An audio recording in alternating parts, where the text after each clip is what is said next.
Bonjour à tous, c'est Christophe de Bimex avec Gauthier. Merci à tous d'être présents pour ce webinaire sur les transmetteurs multivariables et leur étalonnage. Donc, c'est le cinquième webinaire d'une série de 6, puisqu'on en a fait d'autres qui ont été enregistrés, qu'on vous invite à visualiser si vous ne l'avez pas encore fait. On peut vous transmettre tous les liens. Donc, il y en a eu un sur latex, un sur mettre en place un processus d'étalonnage innovant, un sur comment digitaliser son processus et un autre sur Logical, qui est notre logiciel d'édition de constat de vérification. Donc, prochain webinaire jeudi sur que faire de vos données d'étalonnage avec Gauthier.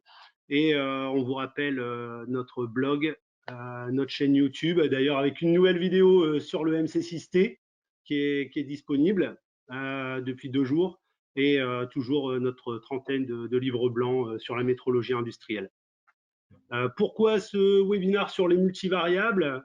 Parce que bon, aujourd'hui, c'est quand même une technologie qu'on rencontre de plus en plus. On a pu s'apercevoir qu'il y avait des contraintes sur cette techno pour l'appréhender et aussi l'étalonner vis-à-vis de nos clients. Et ça reste quand même aujourd'hui l'une des seules technos de débimétrie, si ce n'est la seule qu'on puisse étalonner sans banc de débimétrie complexe. On sera ensemble pour à peu près une demi-heure. Vous verrez, il y aura la vidéo aussi, Gauthier, pour faire une partie pratique, puisqu'on a la chance d'avoir aussi un transmetteur multivariable avec nous. Et donc, quelques petits moments de latence peut-être au niveau des câblages et autres, mais au moins vous aurez une vision pratique aussi de la chose. Et le chat qui est ouvert, si vous avez des questions, on y répondra à la fin du webinaire. Pour représenter très rapidement Bimex succinctement, toujours 45 ans d'existence, finlandais avec une solution dédiée à la métrologie industrielle et donc vraiment cohérente aussi aujourd'hui sur les multivariables avec le hardware, la partie logicielle quand même pour toujours documenter ce qu'on réalise sur la métrologie et le service pour vous accompagner au mieux. Hein, et et aussi vous proposer des bonnes pratiques, comme aujourd'hui sur les méthodes d'étalonnage. Donc, avant d'aller plus loin, vous voyez peut-être la vidéo très vite pour que vous puissiez switcher entre la vidéo et la présentation. Vous voyez, vous avez un icône en bas à droite ici, donc ça vous permet de choisir quel écran vous mettez justement en valeur. Et ici, là, sur cette barre, vous pouvez monter, descendre, vous verrez, ça va agrandir. Donc ça, c'est plus question de commodité pratique pour que vous puissiez ensuite définir l'écran que vous choisissez. Je vais laisser la parole à Gauthier pour parler de la partie multivariable. Merci Christophe. Pour commencer, on va déjà introduire ce que sont les instruments multivariables. Alors, il s'agit d'instruments qui vont mesurer le débit grâce à la pression différentielle. Et cependant, contrairement aux qu'on appelle les débitmètres delta P classiques, ils vont également mesurer la pression statique et la température pour calculer un débit qu'on appelle un débit corrigé. En effet, on a tous de vieux souvenirs de nos cours de sciences du lycée, du collège, et notamment de la loi des gaz parfaits, hein, PV égale nRT. Et cette loi nous dit quoi? Que le volume et donc la quantité de gaz qui va passer par exemple au travers d'une conduite va dépendre de sa pression et de sa température. Donc le transmetteur de débit multivariable est quelque part basé sur cela et il va utiliser cette équation pour calculer le débit massique. Alors on a une autre équation aussi, hein, donc le débit massique, on la voit là, une équation assez complexe. Je ne vais pas rentrer dans le détail, mais sachez par exemple que le coefficient de décharge, qui est notre TCD, va dépendre de 3 paramètres: la pression différentielle, la pression statique et la température. Pardon, ah, voilà. Si on veut schématiser le fonctionnement un peu plus terre à terre, on va dire, de l'appareil, on va avoir donc en entrée nos 3 grandeurs mesurées qui vont être la pression différentielle que je vais appeler, qui va être noté dP pour la suite, la pression statique, AP, et la température, PT. Donc ces trois grandeurs analogiques vont être converties en variables numériques à travers le convertisseur analogique numérique, et ils vont être traités par le calculateur, qui va être ce qu'on appelle le micro, qui va être en gros l'intelligence du transmetteur. Et les variables numériques vont être accessibles à l'aide notamment d'un communicateur ART, et on va le voir, ça va être utile pour l'étalonnage. Ensuite, le débit calculé va être converti en un signal analogique 420 pour qu'il puisse être utilisé sur votre supervision ou pour tout autre instrument process. Alors, comment étalonner maintenant un multivariable? Maintenant qu'on sait à peu près comment ça fonctionne, comment on va devoir l'étalonner? Alors, je vais déjà commencer par donner une définition de l'étalonnage. Alors, c'est une définition assez basique, hein, ce n'est pas la définition du VIM. Je vous invite à le consulter, hein, le vocabulaire international de métrologie, si vous souhaitez avoir une définition un peu plus officielle. Mais là, on va plutôt parler d'une définition pratique. Donc, l'étalonnage, c'est la comparaison entre un instrument de mesure et un instrument de mesure étalon. Ceci étant dit, alors si on veut réaliser un étalonnage de débit, et si on se base sur cette définition, le plus simple, ce serait de mettre en parallèle notre transmetteur débit multivariable avec un débitmètre étalon, ou d'utiliser par exemple un banc d'étalonnage de débimétrie. Cependant, cette méthode a plusieurs désavantages. Déjà, il faut démonter le multivariable, l'envoyer peut-être dans un labo, parce que c'est le genre d'appareil qui est quand même assez coûteux, et c'est pas tout le monde qui peut disposer d'un banc d'étalonnage de débit dans son usine. Donc cette procédure va être un peu fastidieuse, longue et aussi coûteuse. Donc, ceci étant dit, maintenant, comment on va l'étalonner? Ça reste toujours l'étalonnage, comme l'a dit Christophe en introduction, l'étalonnage des multivariables reste pour certains toujours un mystère. Donc, on va essayer de voir ici, en tout cas, proposer une méthode d'étalonnage de ces transmetteurs de débit multivariable. Je ne dis pas que c'est la méthode la meilleure, je ne dis pas peut-être que ce n'est pas la moins bonne non plus, mais en tout cas, c'est une proposition que Vimex fait pour étalonner ce type de débitmètre. Donc la première partie de l'étalonnage, ça va être l'étalonnage des trois grandeurs d'entrée. Je reprends mon schéma de principe où j'avais mes trois grandeurs d'entrée. Là, vous voyez, il n'y en a plus qu'une. Je vais ici étalonner la première grandeur à étalonner, la pression différentielle notée dP. Et ainsi de suite pour les trois grandeurs, la pression statique et la température. L'idée, c'est vraiment de faire l'étalonnage de chaque grandeur séparément. Donc pour cela, je vais avoir besoin de matériel. Hein. Donc pour la pression, calibrateur de pression, alors j'ai mis calibrateur avec un S parce qu'on va avoir besoin de deux types d'étalons de pression. La pression différentielle qui va être mesurée en millibars, donc un calibrateur de pression qui va être capable de mesurer des millibars, et un deuxième calibrateur de pression pour la pression statique qui va être capable de mesurer une pression absolue. Les multivariables ont une mesure de température, ils ont une sonde de température, donc un four et un bar d'étalonnage paraît nécessaire également. Une sortie 420, donc il nous faut un calibrateur de process qui est capable de mesurer des milliampères. Et enfin, l'appareil étant ART, un communicateur ART pour permettre de communiquer avec lui.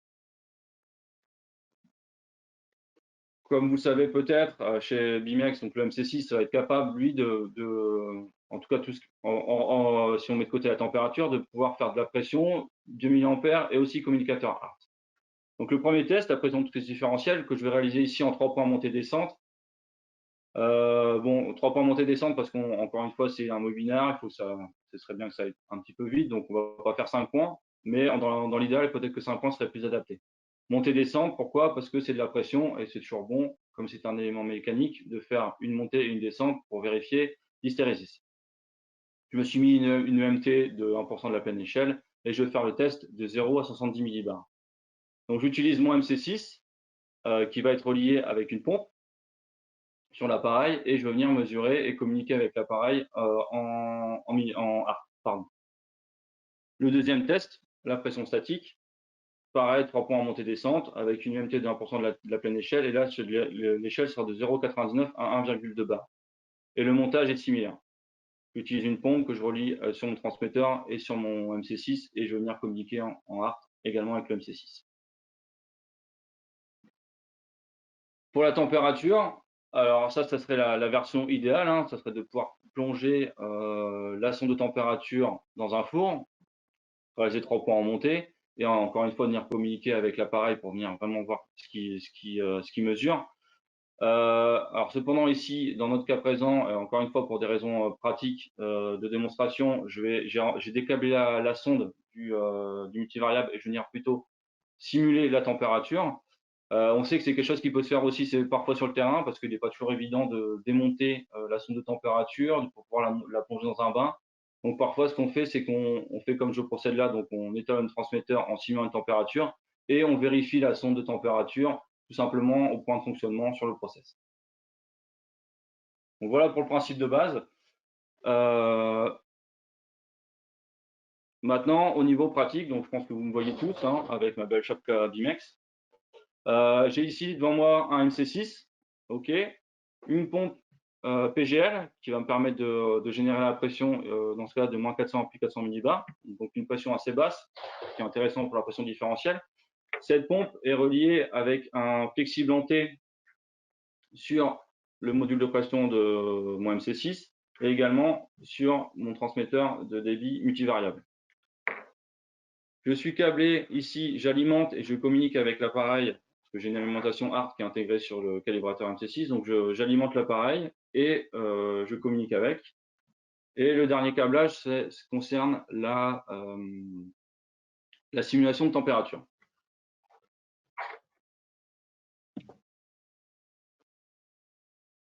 Donc Christophe, je vais te laisser reprendre la main pour voir ce qui va se passer sur l'écran, ce sera plus confortable pour vous. Merci. Donc comme ça, vous avez le choix en fait de soit regardez, là je vais partager le MC6, comme ça vous verrez exactement ce que Gauthier est en train de faire sur l'écran du MC6 et regardez la vidéo en même temps de Gauthier en train de manipuler. Donc là, je suis dans mon mode étalonnage, hein. J'ai mes différents tests qui ont été programmés. J'ai donc le premier test, on en parlera plus tard. Et on a ensuite les trois tests que je vais faire dérouler, donc la pression différentielle, la pression statique et la température. Donc je vais commencer avec la pression différentielle. Je sélectionne mon test. Là, j'arrive sur l'écran qui m'indique que je dois alimenter mon appareil, mon transmetteur de débit multivariable. OK, donc je l'alimente. J'ai ici mon test donc, qui est résumé. Hein, donc je fais un test de 0,70 millibars en 3 points montée-descente. Je suis venu brancher sur la pression et pour communiquer avec mon appareil. Donc je démarre. Donc ici, il y a un petit temps en tant que l'appareil se mette à communiquer avec mon transmetteur tant que le MC6 communique avec le transmetteur pour venir lire la valeur en ART.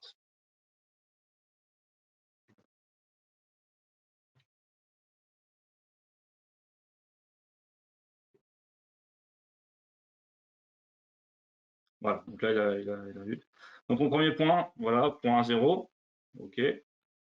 J'accepte le point. Donc là, on voit ici en bleu, j'ai mon EMT, hein, et ici en vert, c'est le point sur lequel je me trouve actuellement. Donc là, j'ai ma consigne. Je dois être à 0 millibar, et donc bien sûr, en sortie, je devrais avoir 0 millibar. Donc là, je suis bon, j'accepte le point. Deuxième point, je vais aller à 35 millibars.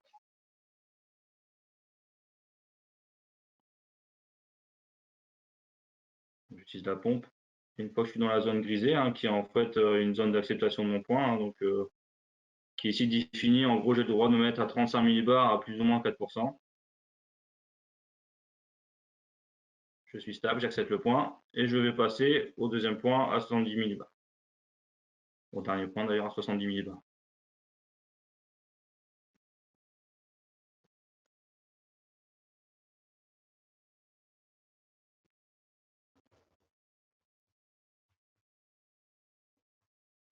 J'accepte le point. Et maintenant, je vais pouvoir passer à la descente. Donc, je retourne à 35 millibars.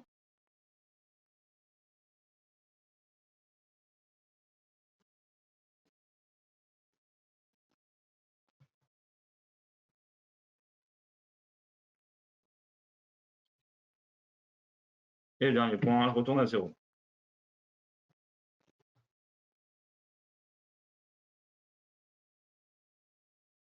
J'accepte.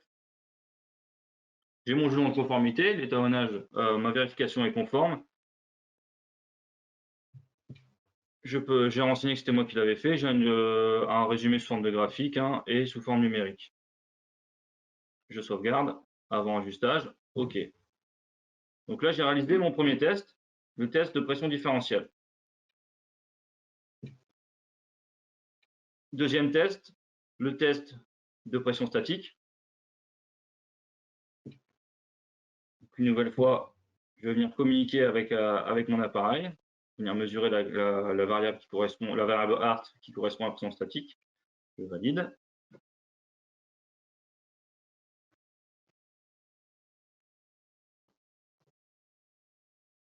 Donc là, on attend que le MC6 communique en ART avec le multivariable.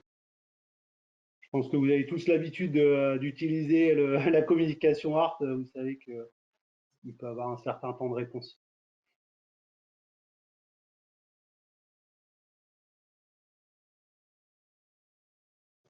Le premier point, 0,99 bar, j'accepte. Deuxième point, 1,1 bar.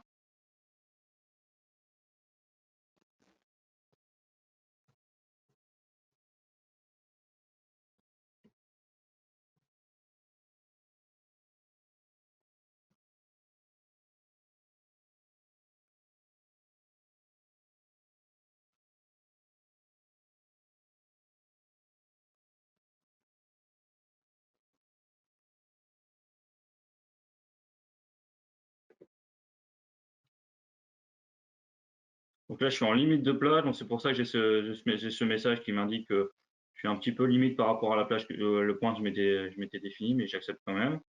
Et dernier point, donc à 1,2 bar.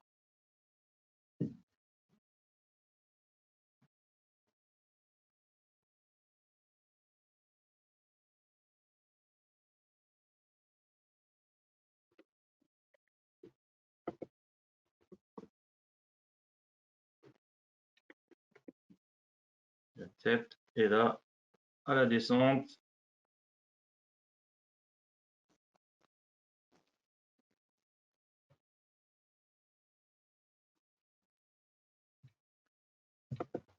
le point 1,1 et le point à 0,99.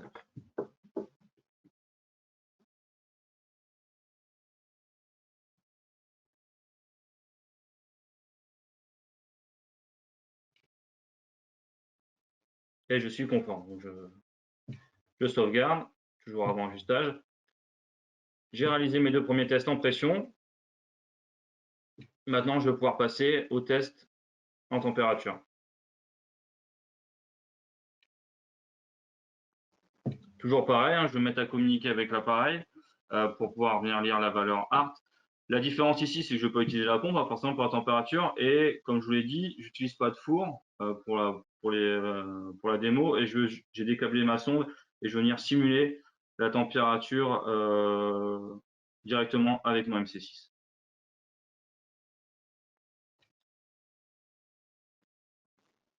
Le temps que la communication ART se fasse, j'en profite pour rebondir. Comme là, Gauthier le disait, c'est vrai que la stratégie d'étalonnage en température, avec ou sans sonde, dépend un peu de vous et de vos contraintes. Là, on le fait avec le MC6 comme ça en simulation parce que ça nous permet d'utiliser un seul appareil. Si vous décidiez de faire l'étalonnage aussi avec votre sonde, c'est quelque chose que le MC6T est capable de faire. Donc là-dessus, on a aussi une vidéo prochainement qui sera diffusée. Et pour rappel, il y a la vidéo du MC6T qui est dispo aussi sur YouTube.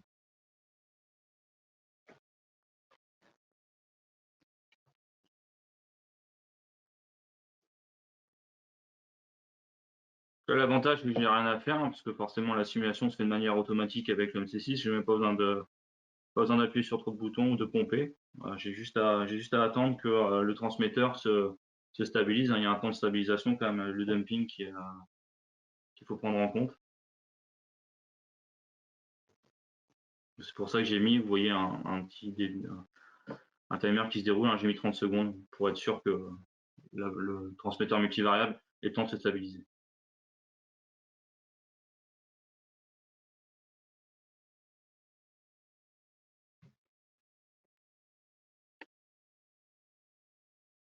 Là, comme c'est de la température, pas d'éléments mécaniques, donc pas forcément nécessité aussi de faire un étalonnage en montée-descente. Un étalonnage en montée suffit amplement.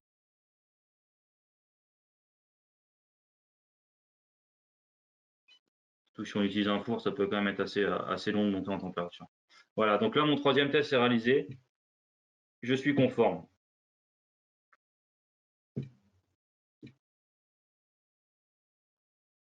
Donc, j'ai réalisé mes 3 tests sur mes 3 grandeurs d'entrée. Je pourrais me dire que au final, c'est suffisant parce qu'en fait, tout ce qui est mesuré par l'appareil quelque part a été vérifié et j'ai vérifié que ça se mesure correctement. Cependant, je ne suis pas forcément certain non plus du calcul de débit qui va être fait derrière. Donc, il est bon aussi de vérifier au final que l'ensemble de la chaîne est bien étalonné. Donc, pour cela, je déroule un deuxième test. Hop. Que j'appelle un test de boucle complète. Hein, c'est un peu un abus de langage finalement parce c'est un peu délicat de parler de boucle, on peut parler uniquement d'un appareil. Mais l'idée ici, ça va être de faire 3 points en montée-descente uniquement en faisant varier ma pression différentielle. Mais je vais faire varier ma pression différentielle, mais par contre, je vais m'arranger pour que ma température et que ma pression statique soient constantes. Alors pour cela, pour que la pression statique soit constante, c'est facile, je vais travailler l'atmosphère. Ici, l'atmosphère va forcément varier un peu, mais de manière générale, on peut considérer qu'il est constant.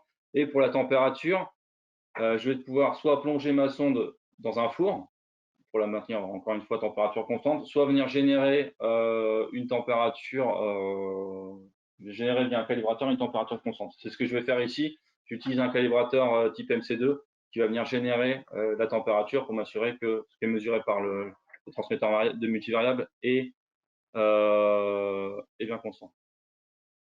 Alors maintenant, l'idée, ça va être aussi de connaître le débit qui va être calculé dans ces conditions. Alors pour cela, les fabricants de multivariables normalement mettent à disposition des outils qui vont permettre de réaliser ces calculs. Par exemple, sur celui-ci, sur l'Emerson, il y a une méthode dans l'art disponible qui s'appelle Enable Test Calculation et qui permet en fait de calculer le débit calculé, corrigé, en fonction des différents paramètres d'entrée, donc la DP, AP et PT, donc pression différentielle, pression statique et température. Donc j'ai réalisé les calculs hier et j'ai obtenu le tableau, vous voyez, hein, le tableau suivant, avec aussi la correspondance 100 mA. Donc là, l'idée du test, ça va être de travailler encore une fois pression statique constante, la pression atmosphérique, température constante générée par mon MC2 à 25 degrés. Et je vais faire venir varier la pression différentielle de 0 à 110 millibars en 3 points montée-descente. Et je vais venir mesurer, toujours à l'aide du MC6, mon 420 mA, qui va être en fait ma réponse de mon transmetteur. Et comme ça, je vais pouvoir vérifier que le calcul de l'entrée jusqu'à la sortie se fait correctement. Donc la première étape, ça va être déjà de venir brancher ces 2 câbles qui correspondent à la simulation de température sur mon MC2, ici. Ok, je l'allume. Et je vais venir lui saisir 25 degrés en simulation. Comme ça, ici, j'ai ma température simulée. Sur mon MC6, vas-y Christophe. Je reviens donc du coup là dans mon mode étalonnage au menu. Voilà, donc je déroulais le test qui s'appelle débit, pression statique et température constante. J'ai rentré les points que vous avez vus sur mon petit tableau, je les ai rentrés dans l'MC6 aussi, parce qu'on n'est pas sur une relation linéaire entre la pression différentielle et le 420, donc il faut lui indiquer, lui rentrer quelque part la courbe de réponse du transmetteur multivariable. Je valide. Ici, pas de délai d'attente parce que je communique pas en HART, hein, c'est du 420 direct, donc pas de délai dû à la communication. Donc, je vais pouvoir démarrer mon test. Premier point à 0 va correspondre à 4 mA. J'accepte le point. Deuxième point à 35 millibars et je devrais avoir 14,79 milliampères, pardon. C'est assez précis.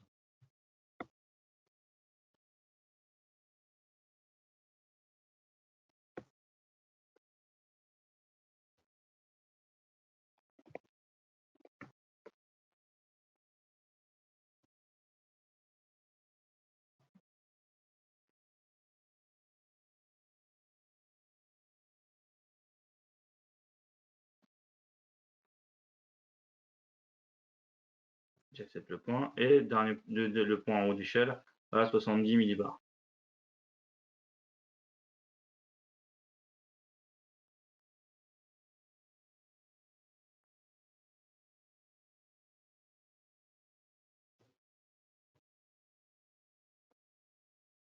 Je devrais avoir 19,42 mA.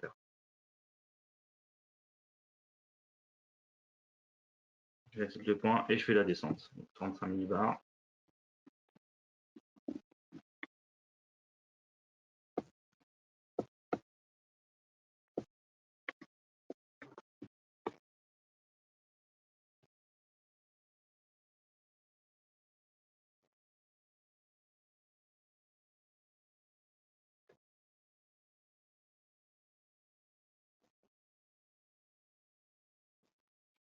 J'accepte. Et le dernier point à 0.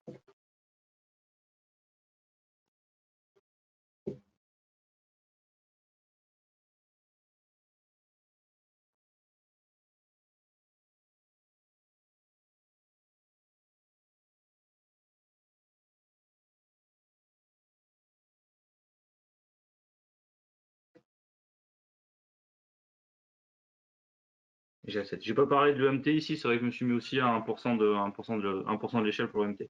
Et voilà, j'ai mon jugement de conformité, je valide avant ajustage. Et voilà, donc là si je retourne ici, sur mon bas d'étalonnage, j'ai mes 4 tests avec la petite flèche verte qui m'indique qu'ils ont été faits et qu'ils sont conformes. Et je peux remettre mon appareil en service. Donc c'est tout pour moi. Alors on peut aussi dire, juste une dernière aparté, qu'on a aussi un de nos clients qui est un transmetteur multivariable d'une autre manière. Il fait les 3 tests que j'ai déroulés au début, hein, donc la pression statique, température et pression différentielle, et il vérifie aussi le 420, en fait, où il va forcer avec un communicateur ART la sortie 420 à 4, 12 et 20 mA par exemple, et venir documenter aussi les résultats. Voilà, donc c'est une autre manière aussi de procéder où au final on vérifie les 3 grandeurs d'entrée et la sortie qui sont les milliampères. Merci Gauthier. C'est tout pour moi. Merci beaucoup. Donc ouais, c'est tous ces tests et puis bien sûr la documentation associée, savoir comment vous compilez pour au final déclarer la conformité complète. Mais c'est vraiment ces tests aussi qui vous aideront à établir la conformité métrologique de vos transmetteurs multivariables. C'est vrai qu'on n'a pas parlé de la documentation vraiment, mais après voilà, les tests ont été faits sur le mode d'étalonnage du MC6, donc ils sont disponibles, ils sont enregistrés sur l'appareil et ils peuvent être donc édités. On peut éditer des rapports soit sur Logical, Logical qui est un logiciel gratuit, hein, d'édition constant en ligne, ou sur CMX, on a la chance de disposer de CMX. Donc pour ça, vous pouvez nous contacter directement si vous voulez voir le type de rapport. C'est vrai que là, on n'a pas forcément prévu de vous en montrer un parce qu'il n'y a pas, encore une fois, de rapport unique. Mais si vous voulez échanger davantage avec nous pour voir le type de rapport qu'on peut réaliser suite à ces 4 tests pour déclarer la conformité, vous pouvez nous joindre sur bimex.fr@bimex.com. Si vous avez des questions, on reste encore quelques minutes en ligne. Et on vous remercie beaucoup de votre attention. On espère que vous aurez appris des choses et que ça aura éclairci sur les multivariables. Donc, en vous remerciant, et puis pour rappel, notre webinar jeudi sur les données d'étalonnage, à l'heure de la digitalisation et du big data, tant de données, mais quoi en faire et comment les exploiter et lesquelles sont intéressantes. C'est ce que Gauthier abordera, c'est le sujet que Gauthier traitera jeudi. Donc pas de questions. En vous remerciant et vous souhaitant un excellent après-midi et en espérant vous voir jeudi. Et donc webinar enregistré que vous pourrez revisualiser aussi pour peut-être vous remémorer les différentes étapes. Merci à tous. Merci. Et excellente journée. À bientôt. À bientôt les étalons.